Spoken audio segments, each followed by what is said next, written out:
How are we keeping, guys? David here from Doc Fitness, and just a quick little video on Fitbits or step trackers in general, because we do get asked a lot about these, and you know yourself that these are never going to be probably super accurate devices. There's ways you can kind of cheat the system and get more steps in and that kind of crack, but are they a good tool to have? And the reason why I have them myself, and all our coaches have them here in Doc Fitness, and we recommend them to a lot of our clients, is that even though they're not going to be 100% accurate for things like heart rate and step count, it doesn't really matter overall, because what we're after here is to ingrain in proper habits when it comes to the activity side of things, right?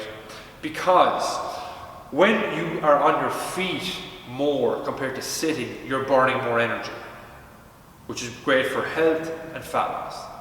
When you are not as active, by having a Fitbit or similar, you might be able to give yourself some step targets to hit each day, which requires you to get up, get off your arse, and get more active in general, which is going to help towards getting you more active, which is going to help towards burning more calories, more fat loss, more health in general, or whatever it is. Like, even if your goal isn't fat loss right now, for general health alone, general daily activity levels are super important. Because if you look at how we actually burn energy, a large portion of that is towards basic bodily functions. I think it's like 70% off the top of my head. I'll pop the little graph here. The next biggest portion to that is your daily activity levels.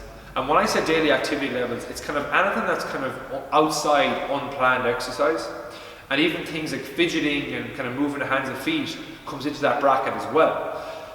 Also, on top of that, if you look at the exercise portion of how much activity or how much energy you burn based on activity alone, it's only a small percentage of your day. And that depends on whether you do an actual exercise session or not. So that is why having things like step targets, like 8 to 10,000 steps a day, can be such an important factor for someone, because it helps them to get on their feet more, which is going to promote general health, and it's going to promote things like burning more energy, which is going to make fat loss life a lot easier.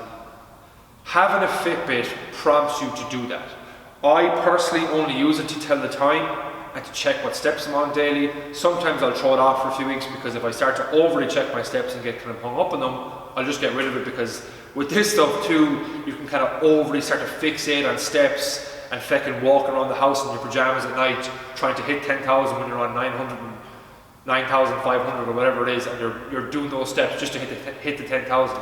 Like, that can become an unhealthy thing in certain ways. So again, you have to kind of use it with an open mind, and to use it according to your goals, to help you get more active overall, and to tell the fucking time. But other than that, the inaccuracy thing with steps, the inaccuracy with things with heart rate and the calories burned on it, we just kind of ignore all that and use it for time and steps to promote more general activity in your life. And that's about it. Hopefully it helps. Bye bye.